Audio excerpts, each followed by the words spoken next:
koleno, to bylo super. No, tak... To bylo čistý, ne? No, tak mě to v boxu nepovolovali, tak jsem říkal.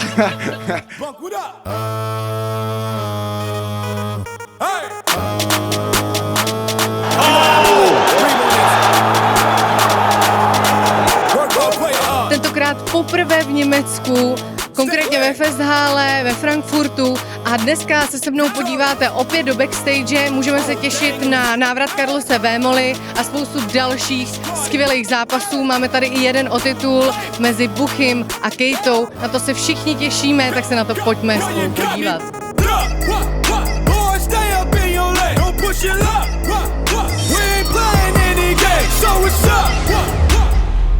Přátelé, abyste taky viděli, jak to vypadá v zákulisí Festhalle ve Frankfurtu, tak tady vedle mě a za mnou jsou šatny našich borců.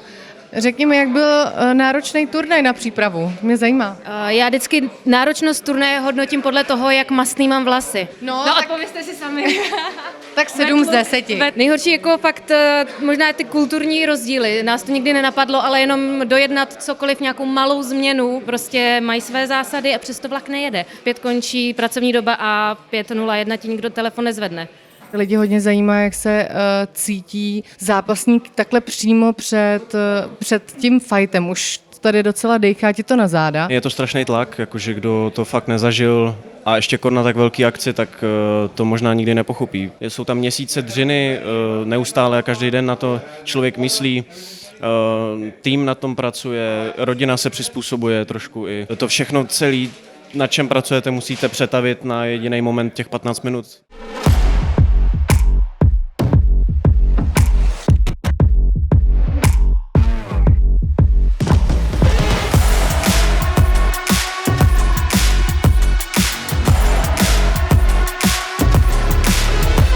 Gratulace!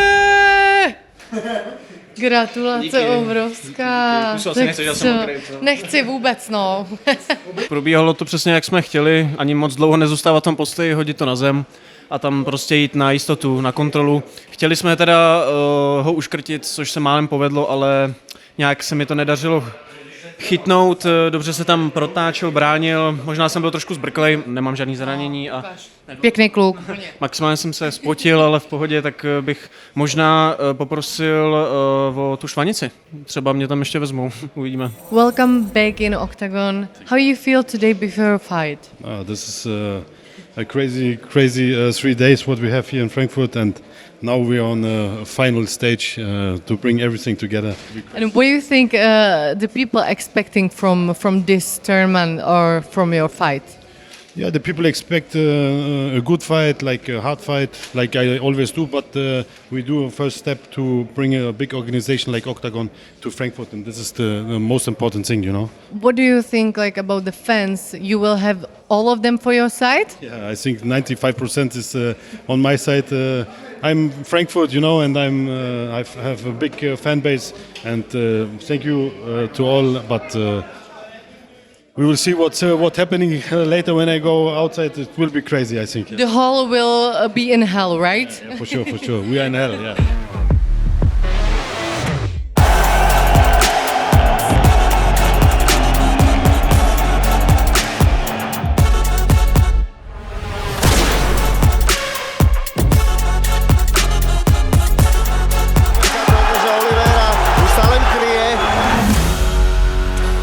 What's happened in this fight? Like 2 times to your area, like yeah.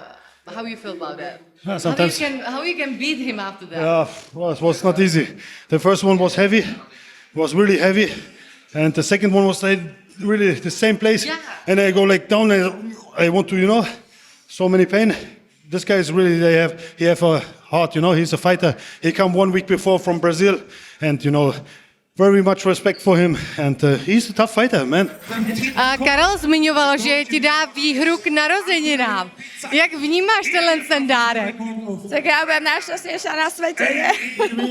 Má tam nějaký jako úskalí, kdy víš prostě, ale teď vím, že na něj prostě nemůžu mluvit? Určitě, já už to na něho poznám. Takže tam nevznikají žádný třeba hádky, nebo tak už prostě víte. Nie, vôbec. Ja už presne viem tie zmeny nálad jeho a všetko, takže myslím si, že v tomto fungujeme úplne ideálne, že sa poznáme za tie leta. Král nás přišel navštívit do Německa.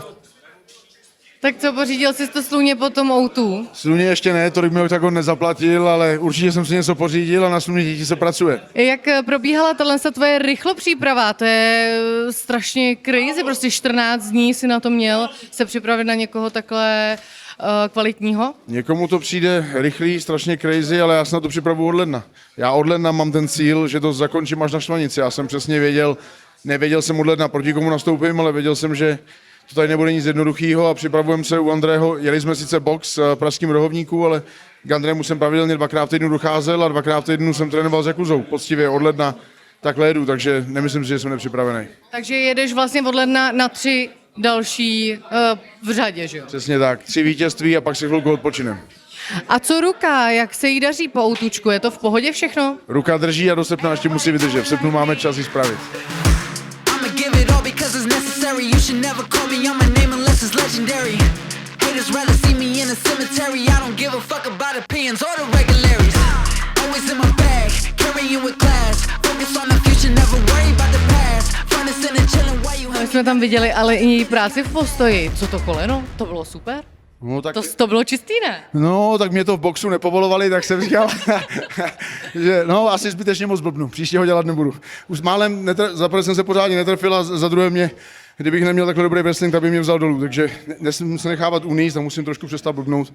Musím si přestat myslet, že umím boxovat, protože neumím a musím dělat to, co dělám dobře. Ale teď dělám dobrý, ne? Jo, bylo to Letecký hezký, den, bylo to Vemla hezký. Airways. Ale tak ty si říkal, že to nebude divácky zajímavý a naopak si myslím, že si ukázal jako. Hele, klasika Válendo, pár úderů, přechod a škrcení, víš, co bude? Hele, přečti si to potom na Instači, jak to bylo zajímavý. Vémola zase uválel, Válendo nic neudělal, čtem to furt dokola.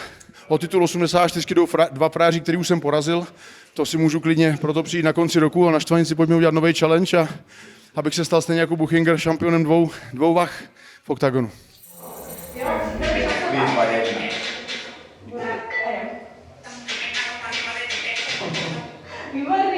No a jak teda hodnotíš to nesplnění váhy při tom prvním pokusu teda tvýho soupeře?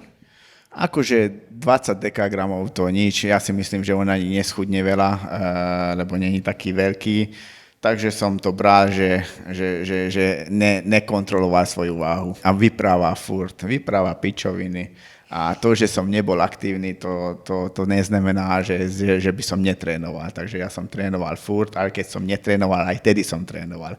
Aspoň v hlave som trénoval a potom, keď som už bol ready, tak som trénoval. Posiloval som sa a keď som sa dozvedel, že budem mať zápas, tak som začal spárovať a kondičné veci, takže som veľmi dobre pripravený. How you feel about this fight? Like it's title fight, it's like for you it's some really big step forward? The title is extra. I just want to beat this guy, and I really believe I can do that. Yeah, but you will have our belt, you know? Yeah, It's something big. yeah. You guys also need a nice-looking guy to have your belt. So yeah, I think I'll be the one. I think my plan is win, be a beautiful champ, and win. It's my plan.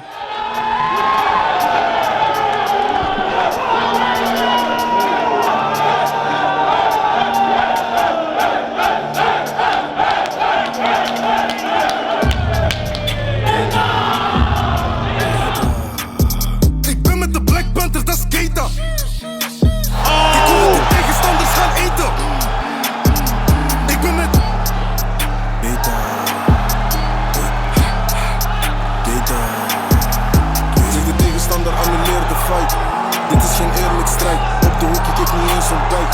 Mijn maat is steeds in lijn. Het is 5-4, ik ben op de ring en ik praat niet over een bokser. Ben ik in de store, ik ben een mosser. Ik ben in de field op de crosser. Ik zit hier door fight, ben ik keek dan zeggen bro, geef die man hoekers. Terwijl ik money maak met hoeken. Of money maak met die hoeken. Dit is pure Colombiaanse shit. Ik weet dat die man Such a quick fight, really quick fight. No, man. What's that? Like I said before the fight, style make a difference, and I do it. Exactly. What do you think it was his biggest mistake? You know, Ivan, his hand is always here, I knew just double that 1-2, I would get him. So yeah, I do that. Keep distance. Yeah, did you see all these tries for takedowns? Yeah, I saw it, but I was good prepared. Like I say, his wrestling is not better than me.